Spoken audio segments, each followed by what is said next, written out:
ओम शांति। भक्ति मार्ग की सभी बातों को भुलाकर शिव बाबा हमें नया ज्ञान सुनाते हैं, समझाते हैं। शिक्षक बन हमें पढ़ाते हैं, हमें इतना बल देते हैं कि हम स्वयं अपने बल से अपना स्वराज्य फिर से स्थापन कर सकें। आज 24 अगस्त 2021 के महावाक्य हमने सुने। आइए इसकी विशेष बातों को हम रिवाइज करते हैं। हम बच्चे क्या जानते हैं? खिवैया व बागवान व सद्गति दाता एक ही बाप है। भारत में पवित्रता, सुख, शांति थी, जबकि लक्ष्मी नारायण का राज्य था। हमारे राज्य में एक ही भाषा थी। यह बॉम्बे नहीं रहेगी। हम आत्माएं फिर से योग बल से अपना स्वराज्य स्थापन कर रहे हैं। ये पुराना शरीर छोड़ नया गोरा शरीर धारण करेंगे। अब है आसुरी संप्रदाय, फिर दैवी संप्रदाय बनेंगे। आज की मुरली में बाबा ने जो शब्दों के अर्थ बताए वो इस प्रकार हैं। सद्गति दाता अर्थात दुख से छुड़ाकर शांति की प्राप्ति कराने वाला। उत्तम पुरुष अर्थात पुरुषोत्तम। सतोगुणी अर्थात अच्छी तरह ज्ञान सुनने वाले।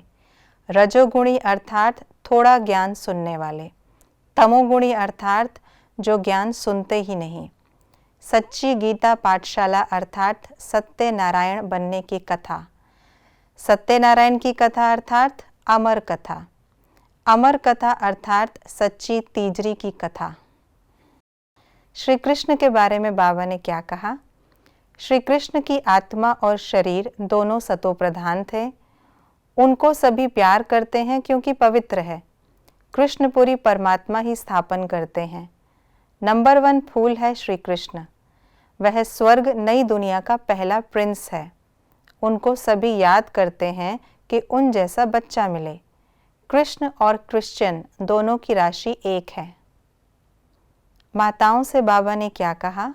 माताएं बहुत भोली हैं। यह इतनी पढ़ी लिखी नहीं है। यहाँ तो पढ़ा हुआ सब भूलना है। तुम कुछ नहीं पढ़े हो तो अच्छा है। पढ़े हुए मनुष्य पढ़ते समय बहुत प्रश्न करते हैं। यहाँ तो सिर्फ बाप को याद करना है, किसी देहधारी मनुष्य को याद करने की बात नहीं है। बाबा गुप्त वेश में कैसे आते हैं और क्या करते हैं? इससे बड़ी आसामी कोई नहीं। चलते बहुत साधारण हैं। साधारण रीति बच्चों के साथ बैठते हैं, ट्रेन में जाते हैं। कोई क्या जाने कि यह कौन है। भगवान आकर ज्ञान देते हैं, बच्चों को पढ़ाते हैं। वह किस तन किस रूप में आते हैं यह हम बच्चों के सिवाय कोई नहीं जानते। ब्रह्मा के बहुत जन्मों के अंत में आते हैं, कृष्ण के तन में नहीं आते। साकारी और निराकारी झाड़ की वृद्धि कैसे होती है? 84 जन्म सूर्यवंशी घराने वाले ही लेते हैं, वही पहले नंबर में आएंगे। साकारी झाड़ और निराकारी झाड़ दोनों का तुमको ज्ञान है। मूल वतन से नंबरवार आत्माएं आती हैं।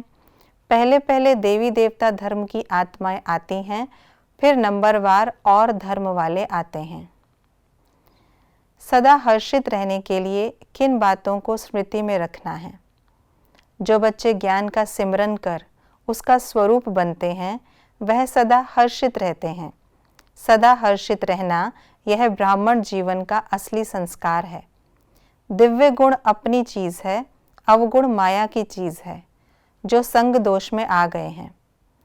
अब उसे पीठ दे दो और ऑलमाइटी अथॉरिटी की पोजीशन पर रहो तो सदा हर्षित रहेंगे। कोई भी आसुरी व व्यर्थ संस्कार सामने आने की हिम्मत भी नहीं रख सकेंगे। हम बच्चों को धारणा क्या करनी है? संगम युग पर श्रेष्ठ कर्म करके पुरुषोत्तम बनना है। कोई भी ऐसा कर्म नहीं करना है जो कनिष्ठ बन जाए। गुप्त रूप में बाबा का मददगार बन भारत को स्वर्ग बनाने की सेवा करनी है। अपने ही तन मन धन से भारत को स्वर्ग बनाना है। याद और पवित्रता का बल जमा करना है। ये थी आज की मुरली की विशेष बातें।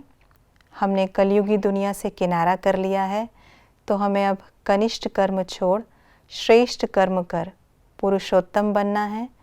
बाबा का मददगार बन नई सृष्टि को इस धरा पर लाना है। ओम शांति।